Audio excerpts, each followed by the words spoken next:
7 अक्टूबर को इजराइल पर हमास का बड़ा आतंकवादी हमला उसकी बढ़ी हुई ताकत का सबूत है।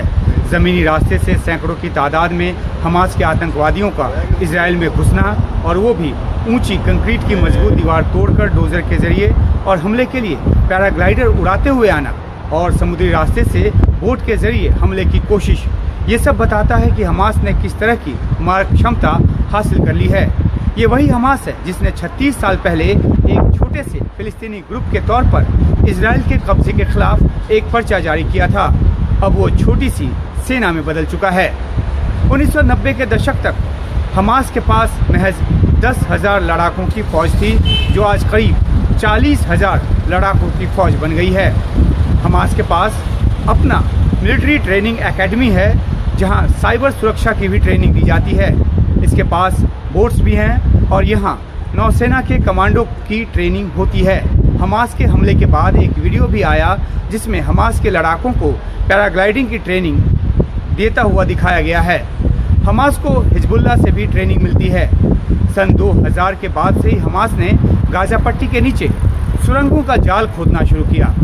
इसमें उसके लड़ाके न सिर्फ पनाह लेते हैं, बल्कि इसमें हथियार बनाने के कारखाने तक हैं और विदेशों से जो हथियार मिलता है उसे यहाँ जमा किया जाता है। यानी कि एक आयुध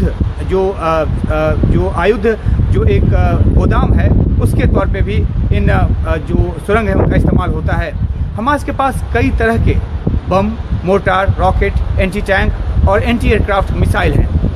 फिलिस्तीन अथॉरिटी की जगह हमास 2007 में गाजा की सत्ता पर काबिज हुआ।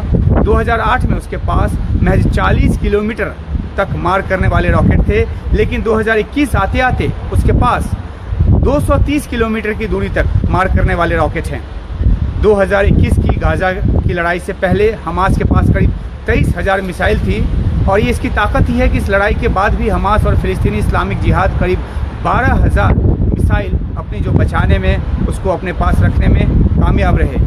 ये हमास की बढ़ती ताकत ही थी जिसके चलते 2008 में इजराइल ने हमास के साथ लड़ाई में अपने 9 सैनिकों की जान गंवाई और 2014 में 66 सैनिकों की। एक सैनिक की मौत पर जो इजराइल है वो काफ़ी एक जवाबी हमला करता है। लेकिन अब सवाल है कि हमास को इतनी ताकत मिलती कहाँ से? इजराइल इसके लिए सीधे तौर पर ईरान को जिम्मेदार ठहराता है। दरअसल ईरान जो है वो इजराइल को चारों तरफ से घेर कर रखना चाहता है, इसलिए वह गाजा पट्टी में हमास और लेबनान में हिजबुल्लाह को हथियार और पैसे से मदद करता है। फिलिस्तीन की ज़मीन पर इजराइल के कब्जे की दलील देकर उसके खिलाफ ये सभी एकजुट होकर काम करते हैं। हमास के नेता इस्माइल हनिये ने पिछले साल एक टीवी चैनल को इंटरव्यू में कहा था कि हमास को ईरान से $70 मिलियन की सैन्य मदद मिली। वहीं इजराइल के सुरक्षा सूत्रों का कहना है कि ईरान ने हमास के मिलिट्री विंग को पिछले साल $350 मिलियन की मदद दी, जो कि बहुत बड़ी मदद है। और इस मदद के बूते जो है हमास जो है अपना विस्तार करता जा रहा है। हमास खुद भी रॉकेट बनाता है। इजराइल की तरफ से ऐसे वीडियो भी जारी किए गए हैं जिसमें हमास ने अंडरग्राउंड पानी के पाइप को निकाल कर और उसे काट कर उसका इस्तेमाल रॉकेट बनाने में किया है।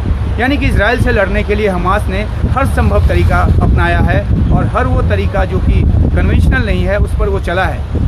उसे लंबी दूरी तक मार करने वाले रॉकेट जो है वो ईरान, सीरिया जैसे देशों से मिलता है।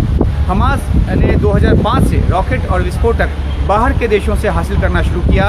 ये समुद्री रास्ते से सूडान तक पहुंचता है और ट्रक के जरिए इजिप्ट पार करता है और फिर सुरंगों के जरिए गाजा पहुंचता है।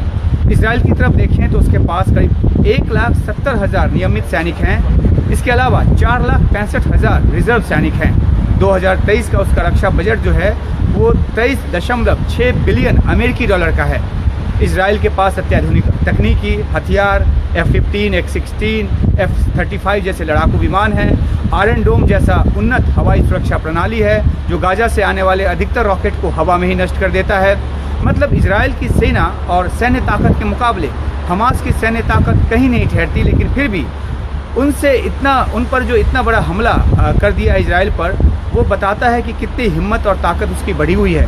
इजराइल की ताकतवर खुफिया एजेंसी मोसाद तक को भनक नहीं लगी कि इतना बड़ा हमला होने वाला है और अब इजराइल अपने टैंक लेकर गाजा में घुसने की तैयारी में तो और घुस सकता है, लेकिन गाजा की गलियों और सुरंगों के मास्टर जो हमास के लड़ाके हैं उनको कड़ी टक्कर देने की तैयारी में है। कुल मिलाकर ये अपने शुरुआती दिनों में पर्चे और पत्थर फेंक कर प्रदर्शन करने वाले जो गुट था हमास, अब वो एक सैन्य शक्ति में बदल चुका है और ये इजराइल के लिए एक बहुत बड़ी चुनौती बन चुका है।